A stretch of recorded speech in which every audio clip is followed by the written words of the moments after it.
Olá, eu sou o Renan Palim, um dos poucos a possuir todas as certificações oficiais do MongoDB no Brasil, e hoje eu vou responder as perguntas mais frequentes sobre MongoDB. Então fica ligado e vamos para a nossa primeira pergunta. Primeira pergunta aqui, já começa meio polêmica. O MongoDB possui join? Eu te digo, não possui join, mas ele possui algo muito semelhante ao join, que é o lookup. Então você pode sim, na verdade, quando você quer fazer um join, principalmente no mundo relacional, você tem duas tabelas, você quer fazer uma união entre elas, você tem alguns tipos de joins para ser feitos, né? Mas o dado ele é representado ali, ele fica meio que uma parte em cada table, né? No MongoDB isso é possível, só que como ele oferece uma estrutura bem mais interessante, bem mais rica para você trabalhar com algumas agregações, com alguns relacionamentos de 1 para 1 ou 1 para N até o N para N também, você muitas vezes nem vai precisar do join. Caso você ainda precise, existe algo chamado lookup, que é bem semelhante ao join, se vocês acharem interessante. A gente gravar um vídeo explicando as diferenças conceituais entre um e outro, até no funcionamento, em como que internamente isso acontece, pede aí pra gente que com certeza a gente grava um vídeo desses para vocês, tá? Mas a parte do desenvolvedor, onde você quer utilizar uma collection junto com uma outra, você consegue sim utilizando o lookup que tem no aggregation no MongoDB. Então, sim e não, né? Deu para entender. Próxima pergunta. Ouvi dizer que o MongoDB aceita qualquer tipo de documento. Como isso ficaria numa linguagem tipada como Java? Traria problemas? No caso, é uma pergunta longa, onde ele fala sobre a falta de validações no MongoDB. O MongoDB, de fato, você consegue criar uma collection ali, e diferente do banco relacional, onde você cria a sua table ali com seu pequeno texto de SQL, no caso um create table, e aí eu falo que o nome vai ser do tipo text ou varchar de 60, algo desse tipo, e tem o número, por exemplo, sei lá, a idade, né? A gente não guarda idade no banco de dados, normalmente guarda a data de nascimento, mas um número qualquer onde você coloca um inteiro, um unsigned int, alguma coisa assim. O MongoDB, ele não é tão restrito quanto isso, mas tá errado dizer que ele não possui validações. Você pode sim, você tem um método ali nas suas collections, nas suas databases, né? Então você pode colocar ali db.createCollection, criar sua collection e colocar validações do mesmo tipo que você faria num banco relacional, por exemplo. Você consegue validar onde o atributo name sempre vai ser do tipo string. Você pode fazer até um regex para colocar, por exemplo, e-mail e já validar o regex para ver se é um e-mail válido. CPF, mesma coisa. Então você tem sim validações. E a segunda parte da pergunta, onde ele fala que como que isso fica numa linguagem tipada como Java, né?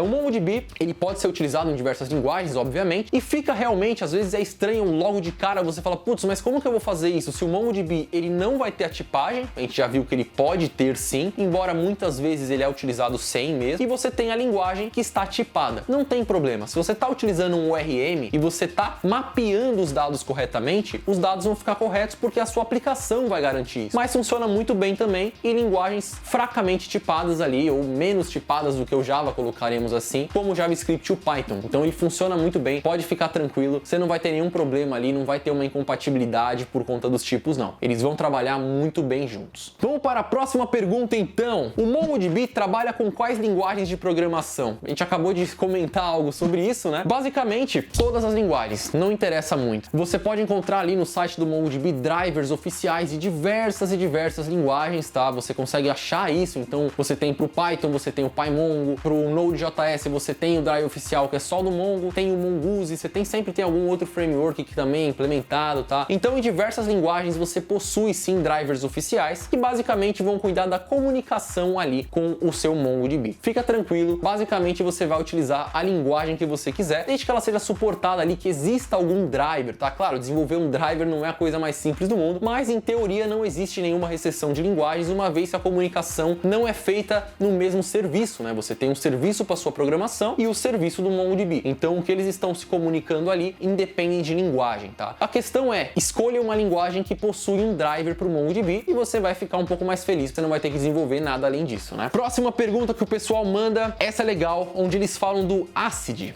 ACID é uma sigla ali, onde garante a integridade dos bancos de dados. Eu vou ter que pesquisar essa sigla do c... Peraí. ACID, para quem não conhece, é uma sigla para atomicidade, consistência, isolamento e durabilidade de dados. Então são 4 regrinhas ali, 4 princípios onde você pode ter num banco de dados. E o MongoDB, a partir da versão 4.0, onde eles implementaram algumas coisas mais interessantes ali, onde alguns locks ali de documentos, onde você consegue fazer os updates de maneira ACID, digamos assim, né? Que vai ter todos esses princípios que eu falei aqui, tá? Então sim, fica tranquilo, versões mais antigas do MongoDB não eram ACID, tá? Então isso era um contra do MongoDB realmente, tá? Porque principalmente o pessoal, putz, por que eu vou utilizar um banco de dados que não implementa o ACID, sendo que eu tenho diversos outros que implementam o ACID, me garantindo uma maior segurança, né? Maior consistência nos meus dados mesmo. Hoje em dia, tá tranquilo, o MongoDB já implementa tudo isso também, tá? E não é de agora não, faz um tempinho já. Vamos para a próxima então. Essa próxima tem muito a ver com essa anterior. O pessoal pergunta muito também sobre se o MongoDB possui transactions. Transactions é uma técnica de utilizar um banco de dados onde imagina a seguinte situação num banco relacional. Eu tenho que atualizar uma tabela aqui de algum produto, por exemplo, mas eu tenho também uma outra tabela onde eu guardo quantas vezes esse produto foi atualizado ou a diferença mesmo que eu estou atualizando esse produto. Então, qual que é a diferença que eu tenho? Então, eu estou guardando o mesmo comando para o banco de dados, eu quero atualizar tanto aqui quanto aqui. E o grande problema é, tudo bem, não é tão complicado fazer isso, certo? Só que imagina uma falha nesse meio do caminho. Você não vai fazer as duas coisas ao mesmo tempo, até porque um dado aqui pode depender de outro. Então vamos supor, eu começo atualizando aqui, atualizo o produto. Na hora de eu incrementar o valor ali, cai a rede, ou cai a energia elétrica, o computador desliga, o serviço para, trava por algum motivo, pega fogo o PC todo, o servidor. Acontece alguma coisa e você vai ter os seus dados errados. Por quê? Você atualizou aqui, mas não atualizou aqui. Você acabou de perder ali a consistência dos seus dados. E o transaction é uma maneira de resolver isso, onde você cria uma transaction, que nada mais é do que uma sequência de comandos, onde todas elas simbolizam apenas um comando. Se eu tiver aqui fazendo 10 comandos, no comando 7 deu alguma coisa errada, o banco de dados implementa uma transaction, ele tem que saber reverter todos os comandos que ele já executou e não tem meio termo. Ou é antes da transaction ou é depois da transaction. Se quebrar no meio, o banco tem que se virar e trazer os dados novamente para você. E sim, hoje em dia nós temos transactions no MongoDB a partir da versão 4.2. São versões mais atuais e aí você pode criar as suas transactions, a sua sequência de comandos que serão garantidas que serão executadas ou que nenhuma será executada. É onde você faz um lote de comandos e você sabe que todos eles serão executados. Se alguém der errado, volta pro começo. Se der tudo certo, maravilha, deu tudo certo, é isso que a gente queria mesmo. Vamos para a próxima pergunta. Por que o underscore ID é obrigatório e o que é aquele Object ID que você sempre tem no underscore ID? Essa é uma pergunta que recebemos aqui também. Bom, o primeiro é que o MongoDB ele quis enforçar ali, ele quis garantir que você tivesse uma primary key. Como ele é um documento schemaless, você não precisa ter um esquema para colocar, ou seja, ele aceita qualquer documento, como já vimos, é legal que você tenha pelo menos uma garantia. E essa garantia é que todo documento vai ter um underscore ID. Ele não vai te deixar escolher a primary key, tem que ser um underscore ID e ponto final. E tem alguns motivos para isso, tá? O primeiro é garantir, próprio que eu acabei de falar, que tenha um underscore ID. O outro é quando você está fazendo ali um shard, isso também pode ser útil, é legal você ter esse underscore ID, tá? E principalmente quando você cria já a sua collection, você tem ali já um index justamente no underscore ID, onde você já consegue fazer uma busca binária, tá? Você já consegue se valer ali de indexes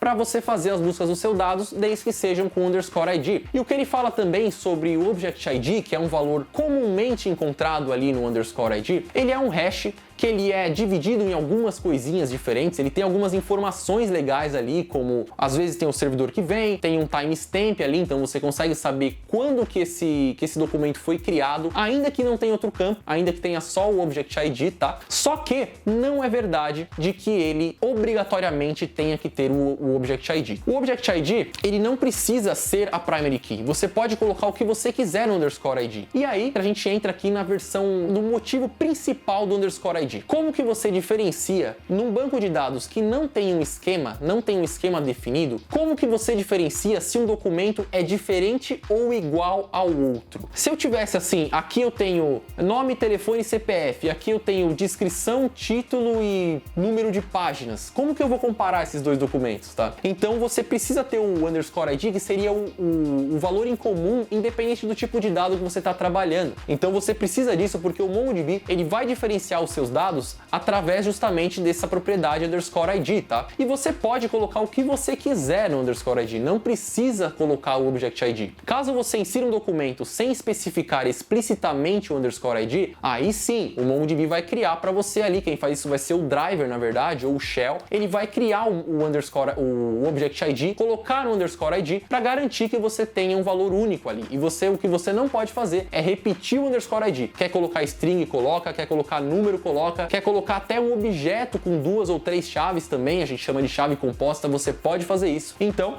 o object ID não é obrigatório. Quem é obrigatório é o underscore ID. Ah, e lembrando que a gente não pode mudar o underscore ID, tá? Toma cuidado que assim que você colocou é aquilo. Você consegue mudar o documento inteiro ali, mas não consegue mudar o underscore ID. Vai ficar com ele até o final. E vamos aqui para nossa última pergunta. Esse aqui é um pouquinho mais avançada, tá? E o cara fala o seguinte: no replica set, por que eu só posso escrever nos primários? E existe algum problema em ler dos secundários? Por que ele não vem como default? Vamos lá, é uma pergunta complexa onde tem muita coisa para falar. O replica set, resumidamente, é quando você utiliza mais de um MongoDB guardando os mesmos dados. Então são os mesmos dados mesmo. Então eu vou ter o primário ali, que seria o principal, né, o master, algo assim. Quando eu mandar um dado para o principal, ele vai mandar esse mesmo dado ali através de um processo bem interessante ali, utiliza um arquivo chamado oplog, tolerante a falhas e tudo mais. Tem um monte de coisinha que a gente destrincha aqui no meu curso, por exemplo, mas você tem aqui, ele vai replicar esses dados. Por segurança, porque se um processo cair, uma máquina queimar, alguma coisa assim, um HD pifar, um SSD morrer ali, você tem cópias desse dado. Isso é bem interessante. Por que você pode escrever nos primários, não pode escrever nos secundários, tá? E por que você até pode ler dos secundários, mas por que isso não é tão tranquilo? Será que existe algum malefício? E vamos lá então.